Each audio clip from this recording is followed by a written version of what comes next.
Hello friends, आज हम बात करने वाले हैं पार्ट 3 के बारे में। आज हम जानेंगे संविधान के भाग 3 के बारे में, जिसके अंतर्गत मौलिक अधिकार आता है और मौलिक अधिकार में अनुच्छेद 12 से अनुच्छेद 35 तक वर्णित है। फ्रेंड्स, मौलिक अधिकार को संविधान का मैग्ना कार्टा भी कहा जाता है। ये जो मौलिक अधिकार है ना, अमेरिका से लिया गया है एंड ये हमारे वो मूलभूत अधिकार होते हैं जो हमसे छीने नहीं जा सकते। मौलिक अधिकार वो भारत में मौलिक अधिकारों की प्रथम मांग एनी बेसेंट के द्वारा की गई थी। ये प्रथम महिला अध्यक्ष भारतीय राष्ट्रीय कांग्रेस की थी। उन्होंने मौखिक रूप से मांग की थी मौलिक अधिकारों की, एनी बेसेंट ने। एंड लिखित रूप से 1928 में मोतीलाल नेहरू द्वारा की गई थी, जब इन्होंने अपनी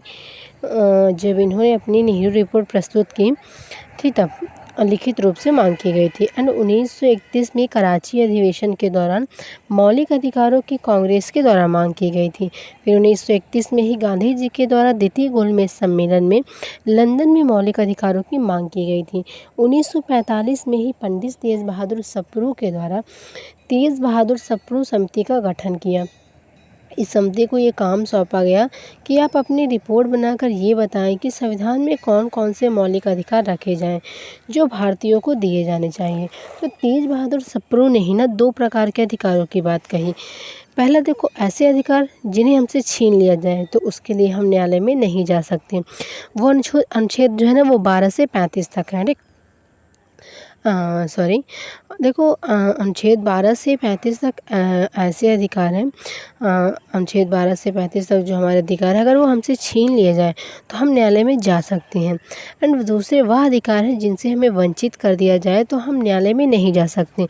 वो संविधान के भाग 4 में जोड़ दिए गए हैं, जिन्हें हम ना राज्य के नीति निर्देशक तत्व भी कहते हैं, और उसमें अनुच्छेद 36 से अनुच्छेद 51 तक वर्णित है। मौलिक अधिकार जो है, मौलिक अधिकार का वर्णन अनुच्छेद 12 से 35 तक है। अगर हमसे हमारे मौलिक अधिकारों को छीना जाता है तो हम इसके लिए न्यायालय में जा सकते हैं। लेकिन भाग 4 के अंतर्गत जो है वो राज्य के नीति निर्देशक तत्व हैं। इन अधिकारों के तहत अगर वो हमसे छीन लिए जाते हैं, हमें उनके अधिकारों से वंचित कर दिया जाता है, तो वो चीज़ें अनुच्छेद 36 से 51 तक में वर्णित है। तो फ्रेंड्स देखो, 6 मौलिक अधिकार जो है हमारे संविधान में है, ठीक। अब 6 मौलिक अधिकार कौन कौन से हैं? पहला समानता का अधिकार। समानता के अधिकार के अंतर्गत अनुच्छेद 14 से 18 तक का वर्णन है। दूसरा, स्वतंत्रता का अधिकार, जिन पे अनुच्छेद 19 से अनुच्छेद 22 तक वर्णन है। तीसरा, शोषण के विरुद्ध अधिकार, शोषण के विरुद्ध अधिकार, जिसमें अनुच्छेद 23 और 24 है।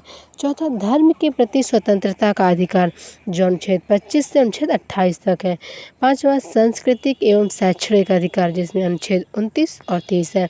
छठा, संवैधानिक उपचारों का अधिकार, जो अनुच्छेद 32 है। अनुच्छेद 32 है।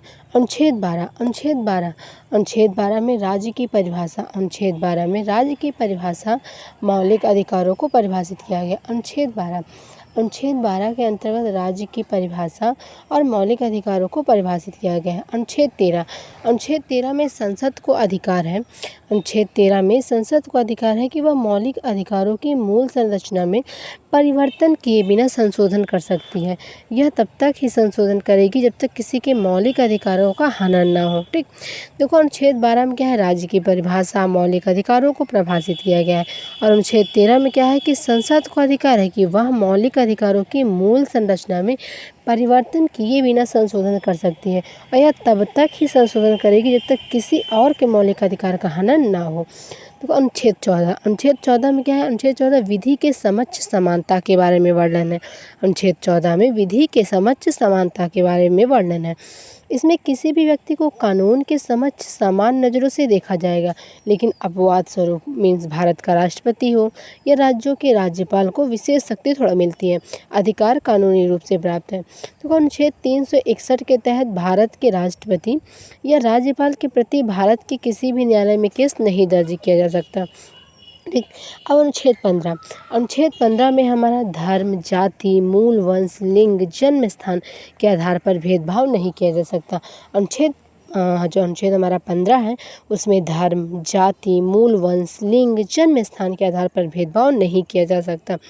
अनुच्छेद 16 में क्या है? लोक नियोजन में अवसर की समानता। लोक नियोजन में अवसर की समानता के बारे में वर्णन है अनुच्छेद 16 में। कुछ हमारे अपवाद भी हैं। जैसे SC ST को आरक्षण का प्रावधान है। जब हमारा संविधान ना लागू हुआ था तब 10 वर्ष के लिए जो सामाजिक रूप से शोषित वर्ग को अपने आचरण को सुधारने के लिए आरक्षण का प्रावधान किया गया था। तो अनुच्छेद 17, अब अनुच्छेद 17 में क्या है, अस्पृश्यता का अंत। अनुच्छेद 17 में अस्पृश्यता के अंत के बारे में वर्णन है। यह वही अनुच्छेद है जिसे ना कभी हटाया जा सकता है और ना ही संशोधित किया जा सकता है। अस्पृश्यता का अंत अनुच्छेद 17, इसे कभी ना हटाया जा सकता है और ना ही संशोधित किया जा सकता है। अस्पृश्यता का अंत अनुच्छेद 17 में वर्णन है। अब अनुच्छेद 18 की बात करते हैं। अनुच्छेद 18 में वर्णन है उपाधियों का अंत। उपाधियों का अंत कर दिया गया अनुच्छेद 18 के अंतर्गत। देखो, भारत में कोई भी व्यक्ति अपने उपाधि का इस्तेमाल नहीं कर सकता। कोई भी व्यक्ति को विदेश से मिलने वाली उपाधि के लिए पहले राष्ट्रपति की आज्ञा लेनी पड़ती है। उपाधियों को धारण करने को सिर्फ 2 व्यक्तियों का अधिकार है, डॉक्टर और डिफेंस वाले को ये सेवानिवृत्त होने के बाद भी कर सकते हैं। डॉक्टर या डिफेंस वाले को ये सेवानिवृत्त होने के बाद भी कर सकते हैं। अब स्वतंत्रता का अधिकार, स्वतंत्रता का अधिकार क्या है, आर्टिकल 19 से 22। देखो, स्वतंत्रता का अधिकार के बारे में स्वतंत्रता के अधिकार के अंतर्गत अनुच्छेद 19 से अनुच्छेद 22 तक वर्णन है। अब हम बात करते हैं अनुच्छेद 19 की। तो अनुच्छेद 19 के तहत हमें 5 स्वतंत्रताएं दी गई हैं। कितनी स्वतंत्रताएं? 5 स्वतंत्रताएं। 5 स्वतंत्रताएं मतलब 19 का 1। 19 के 1 में क्या है, वाक की स्वतंत्रता। वाक की स्वतंत्रता मतलब बोलने की स्वतंत्रता, मतलब बोलने की स्वतंत्रता है। मतलब इसका मतलब ये नहीं कि किसी को भी अपशब्द कहने। 19 के 1 में बोलने की स्वतंत्रता है, परंतु किसी को अपशब्द नहीं कहना है। और जैसे प्रेस की स्वतंत्रता है, प्रेस की स्वतंत्रता, झंडा फहराने की स्वतंत्रता, ये सब हमारे 19 के 1 में है। अब 19 के 2, अनुच्छेद 19 के 2 में है शांतिपूर्वक एवं निशस्त्र सम्मेलन करने की स्वतंत्रता। मीन्स कि आप शांतिपूर्वक सम्मेलन कर सकते हो, करने की आपको स्वतंत्रता है। और लेकिन हाँ, आप कर सकते हो, लेकिन उसकी शांति भंग नहीं होनी चाहिए। जो भी आप सम्मेलन कर रहे हो उसकी शांति भंग नहीं होनी चाहिए। अब 19 के 3, 19 के 3 में संघ बनाने की स्वतंत्रता। मतलब आप देखो, 19 के 2 में है कि सम्मेलन करने की स्वतंत्रता। अब आप सम्मेलन कर रहे हो तो आप संघ भी बनाओगे। तो 19 के 3 के तहत संघ बनाने की स्वतंत्रता है। एंड 19 का 4, 19 के 4 में क्या है, भारत में कहीं भी विचरण करने की स्वतंत्रता होती है। आप भारत में कहीं भी घूम सकते हो, कहीं भी जा सकते हो। भारत में आप कहीं भी विचरण करने की आपको स्वतंत्रता है। अब 19 का 5, 19 के 5 के अंतर्गत कि भारत में कहीं भी निवास करने की स्वतंत्रता है। मीन्स आप अगर कहीं रहना चाहते हैं, आप विचरण करते हुए आपको कोई जगह पसंद आ जाती है, आप वहाँ निवास करना चाहते हैं तो आप वहाँ निवास कर सकते हो। तो 19 के 5 के अंतर्गत आपको भारत में कहीं भी निवास करने की स्वतंत्रता है। ठीक, अब देखो हम बात करते हैं अनुच्छेद 20 की। अनुच्छेद 20 में क्या है, अपराध में दोष सिद्धि के संदर्भ में संरक्षण। ठीक, अपराध में जैसे कोई अपराध है तो उसमें दोष सिद्धि के संदर्भ में संरक्षण, ये अनुच्छेद 20 में इसका वर्णन किया गया है। देखो, लेकिन हाँ, अगर भारत में कोई व्यक्ति से अपराध होता है तो उसके सारे मौलिक उसके सारे मौलिक अधिकारों से वंचित नहीं किया जा सकता। मीन्स किसी व्यक्ति से अगर अपराध होता है तो उसके सारे मौलिक अधिकारों से वंचित नहीं किया जा सकता। कुछ स्वतंत्रताएं उसकी संरक्षित रहेंगी।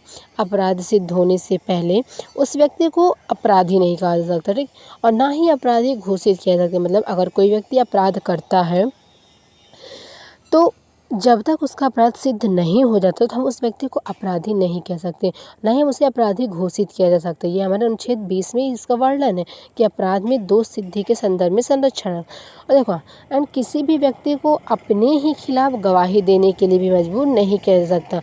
कि हमारे देश में ना एक अपराध के लिए एक ही बार सज़ा देने का भी प्रावधान है। किसी को अपने ही खिलाफ गवाही देने को मजबूर नहीं किया जा सकता। और हमारे देश में एक अपराध के लिए एक ही बार सज़ा देने का प्रावधान है। ठीक, अब फ्रेंड्स हम अनुच्छेद 21 की बात करेंगे। अनुच्छेद 21 में क्या है, प्राण एवं देह की स्वतंत्रता। प्राण एवं देह की स्वतंत्रता मतलब जीवन जीने की स्वतंत्रता। मतलब हमें अनुच्छेद 21 के अंतर्गत हमें जीवन जीने की स्वतंत्रता मिली है। हाँ, लेकिन हाँ, आपातकाल की स्थिति में जैसे कोई आपात लग जाता है, आपातकाल हमारे देश में लागू हो जाता है, तो आपातकाल की स्थिति में देखो अनुच्छेद 20 और 21, जो अनुच्छेद 20 और 21 को सबसे पहले छीन लिया जाता है। मतलब सबसे पहले छीना जाता है। अनुच्छेद 20 और 21 को कब छीना जाएगा, आपातकाल की स्थिति में, वरना नहीं। देखो, अब इसके अधिकार जो 20-21 है एंड इसमें ना निजता का अधिकार भी शामिल किया गया। अनुच्छेद 21 के अंतर्गत निजता का अधिकार भी इसमें शामिल किया गया, मतलब निजी अपनी चीज़ों को। अब अनुच्छेद 21 में तो ये चलो हो गया प्राण एवं देह की स्वतंत्रता है, मतलब जीवन जीने की स्वतंत्रता है, ठीक। एंड आपातकाल की स्थिति में ही अनुच्छेद 20 और 21 को सबसे पहले छीना जाता है। और अनुच्छेद 21 के अंतर्गत निजता का अधिकार भी शामिल किया गया है। अब बात हम करते हैं अनुच्छेद 21A। 21 के अंतर्गत ए है, उसके तहत 86 मतलब 86वां संविधान संशोधन 2002 के अकॉर्डिंग 6 से 14 वर्ष के बच्चों को निःशुल्क एवं अनिवार्य शिक्षा लागू कर दिया गया। मतलब 21 के ए के तहत ना 86वां संविधान संशोधन किया गया 2002 में। उसके अकॉर्डिंग 6 to 14 ईयर्स के जो बच्चे हैं उनको निःशुल्क एवं अनिवार्य शिक्षा लागू कर दिया गया कि उनको निःशुल्क शिक्षा मिलेगी और उनका शिक्षा लेने का अधिकार है, हक है, अनिवार्य कर दिया गया, कंपलसरी। देखो अनुच्छेद 22 की बात करते हैं। अनुच्छेद के 22 में क्या है, गिरफ्तारी के संदर्भ में संरक्षण। गिरफ्तारी के संदर्भ में संरक्षण मतलब व्यक्ति को गिरफ्तार करने के पहले, मीन्स किसी व्यक्ति को हम गिरफ्तार कर रहे हैं तो गिरफ्तार करने के पहले उसके अपराधों के बारे में उसे बताना अनिवार्य है, ठीक। जब पुलिस गिरफ्तार करती है तो कौन कौन से सेक्शन लगाती है ये भी बताती है।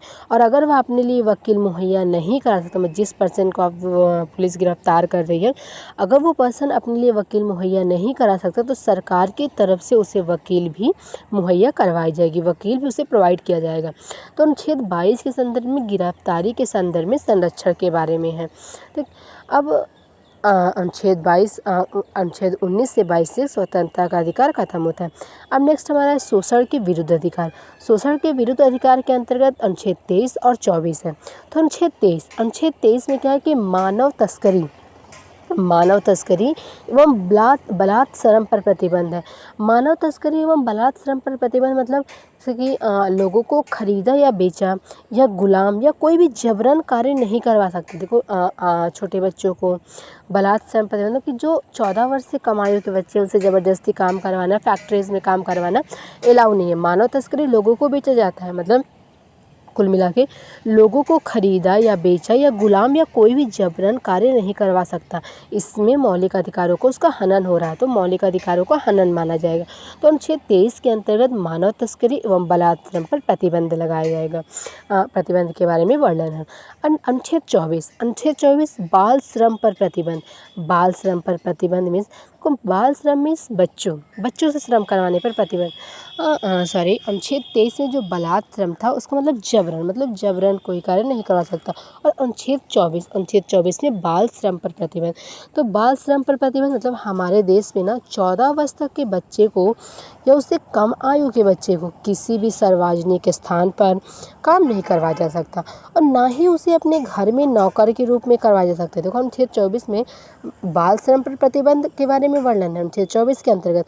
इसका मतलब कि हमारे देश में 14 वर्ष तक के जो बच्चे हैं या उससे कम आयु के बच्चे हैं किसी भी सार्वजनिक स्थान पर उनसे काम नहीं करवाया जा सकता और ना ही उन बच्चों को उनके घर में नौकर के रूप में काम करवाया जा सकता है। इनसे उनके मौलिक अधिकारों का हनन है। अब हम बात करते हैं धार्मिक स्वतंत्रता के अधिकार के बारे में। धार्मिक स्वतंत्रता के अधिकार के अंतर्गत अनुच्छेद 25 से अनुच्छेद 28 तक वर्णन है। अनुच्छेद 25 के अंतर्गत भारत में किसी भी धर्म एवं उसके रिवाजों को मानने का अधिकार है।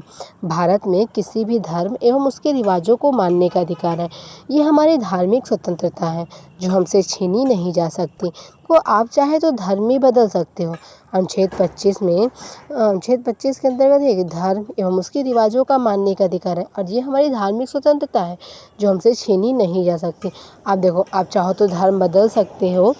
तो जैसे कि सिख समुदाय के द्वारा जो है वो कृपाण धारण करने की स्वतंत्रता है।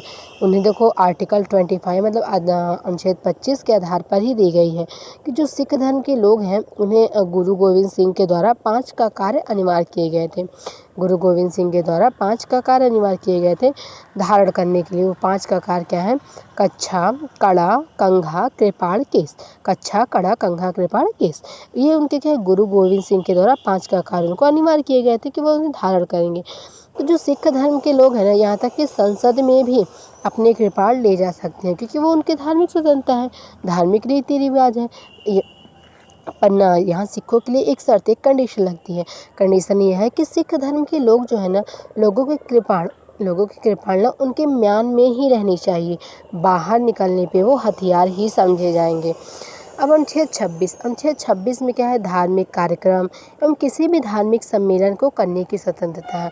धार्मिक कार्यक्रम एवं किसी भी धार्मिक सम्मेलन को करने की स्वतंत्रता है अनुच्छेद 26 के अकॉर्डिंग।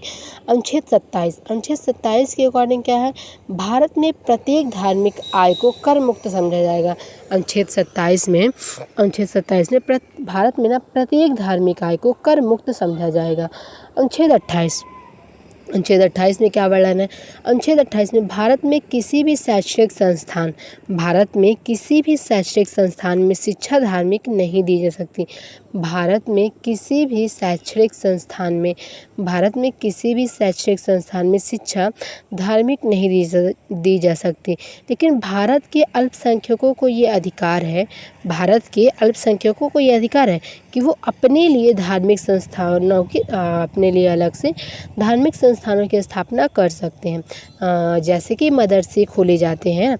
तो आर्टिकल 28 के अकॉर्डिंग यही है कि भारत में किसी भी शैक्षणिक संस्थान में शिक्षा जो है वो धार्मिक नहीं दी जा सकती है। बस अल्पसंख्यकों को छोड़ के कि वो अपने लिए ना धार्मिक संस्थानों की स्थापना कर सकते हैं। अब हम बात करते हैं अनुच्छेद 29 और 30, जिनमें है सांस्कृतिक एवं शैक्षणिक का अधिकार। सांस्कृतिक एवं शैक्षणिक अधिकार के अंतर्गत अनुच्छेद 29 और 30 का वर्णन है। तो अनुच्छेद 29 में क्या है कि अपने इंडिया में प्रत्येक व्यक्ति को अपनी धार्मिक संस्कृति का प्रचार प्रसार करने एवं अनुसरण करने की पूरी स्वतंत्रता दी गई है। आर्टिकल 29 के अकॉर्डिंग कि हम अपने धार्मिक संस्कृति का प्रचार प्रसार कर सकते हैं। अब अनुच्छेद 30 में क्या है? शिक्षा प्राप्त करने के अधिकार से किसी भी व्यक्ति को वंचित नहीं किया जा सकता और किसी भी व्यक्ति को किसी शैक्षणिक संस्थान में इस आधार पर शिक्षा देने को मना नहीं किया जा सकता कि आपको शिक्षा ग्रहण करने का अधिकार नहीं है। ओके, मतलब कि अनुच्छेद 30 के अंतर्गत ये है कि कोई भी व्यक्ति अगर शिक्षा प्राप्त करना चाहता है, आगे पढ़ना चाहता है, तो उसे वंचित नहीं किया जा सकता। कोई भी लड़की अगर आगे अपनी पढ़ाई कंटिन्यू करना चाहती है तो उसे वंचित नहीं किया जा सकता। किसी भी व्यक्ति को किसी शैक्षणिक संस्थान में इस आधार पर शिक्षा देने से मना नहीं किया जा सकता कि आपको शिक्षा ग्रहण करने का अधिकार ही नहीं है। तो ये हमारा अनुच्छेद 30 के अंतर्गत वर्णन है। अब अनुच्छेद 31 की हम बात करते हैं। अनुच्छेद 31 क्या है? अनुच्छेद 31 में देखो, अनुच्छेद 31 जो है वो हमारे मौलिक अधिकारों का अनुसरण नहीं करता। अनुच्छेद 31 हमारे मौलिक अधिकारों का अनुसरण नहीं करता। इसमें संपत्ति के अधिकार के बारे में वर्णन है। अनुच्छेद 31 में संपत्ति के अधिकार के बारे में वर्णन है। पहले ये हमारे मौलिक अधिकार में आता था। जो अनुच्छेद 31 है पहले इसे हमारे मौलिक अधिकारों में शामिल किया गया था, ये मौलिक अधिकारों में ही था। लेकिन उसके बाद वह अब ना अनुच्छेद 300A में पहुंचा दिया गया है। अब यही जो आर्टिकल 31 को है इसे हम संशोधन करके अनुच्छेद जो 300 के ए में पहुंचा दिया गया। अब ये क्या है? जो संपत्ति का अधिकार है केवल वैधानिक अधिकार बन चुका है। तो इसलिए आर्टिकल जो 31 है 31 है, ये हमारे मौलिक अधिकारों में अब नहीं आता, पहले था। अब हम बात करते हैं संवैधानिक उपचारों का अधिकार। संवैधानिक उपचारों के अधिकार के अंतर्गत आर्टिकल 32 मतलब अनुच्छेद 32 का वर्णन किया गया है। अब अनुच्छेद 32 क्या है? अनुच्छेद 32 सर्वोच्च न्यायालय और आर्टिकल 326 मतलब 326 के तहत उच्च न्यायालय कुछ रिट्स जारी करते हैं और वही रिट्स हमारे मौलिक अधिकारों को बनाए रखने में हमारी मदद करती हैं। अनुच्छेद 32 देखो, अनुच्छेद 32 सर्वोच्च न्यायालय और आर्टिकल 326 के तहत उच्च न्यायालय कुछ रिट्स जारी करते हैं, ठीक। और वही रिट्स हमारे मौलिक अधिकारों को बनाए रखने में हमारी मदद करती हैं। ये रिट्स जो है ना हमें दोबारा मौलिक अधिकार देती हैं। इसलिए डॉक्टर भीमराव अंबेडकर ने अनुच्छेद 32 को हमारे संविधान की आत्मा कहा है। संविधान की आत्मा किसे कहा गया? अनुच्छेद 32 को, जो हमें दोबारा हमारे मौलिक अधिकार देते हैं। अनुच्छेद 32 हमारे संविधान की आत्मा है। देखो 5 प्रकार की रिट्स होती हैं जिसे सर्वोच्च न्यायालय लागू करवाती है। बंदी प्रत्यक्षीकरण, रिट और दूसरा परमादेश। परमादेश में क्या होते हैं, ये परमादेश ना उन सरकारी संस्थाओं के लिए लागू होती हैं जो सरकार के खिलाफ जाकर कार्य करें। उत्प्रेक्षण क्या है, उत्प्रेक्षण में ये अधीनस्थ न्यायालय के खिलाफ जारी की जाती है। जो उत्प्रेक्षण है ये अधीनस्थ न्यायालय के खिलाफ जारी की जाती है। निषेध में क्या है, इसमें सर्वोच्च कोर्ट चाहे तो किसी भी अदालत द्वारा दी हुई फैसले को रद्द कर सकती है। निषेध क्या है, जो रिट निषेध जो रिट जारी होती है उसमें सर्वोच्च कोर्ट जो है चाहे तो किसी भी अदालत द्वारा जो दिया हुआ फैसला उसको रद्द कर सकती है। अधिकार परीक्षा क्या है, ये तो वो रिट है, अधिकार परीक्षा वो रिट है जिसके तहत अगर किसी व्यक्ति ने गलत तरीके से कोई भी पद ग्रहण किया है तो उससे उसके पद से अधिकार परीक्षा के तहत आप हटा सकते हो। तो 5 प्रकार की रिट कौन कौन सी हुई, बंदी प्रत्यक्षीकरण, परमादेश, उत्प्रेक्षण, निषेध, अधिकार परीक्षा।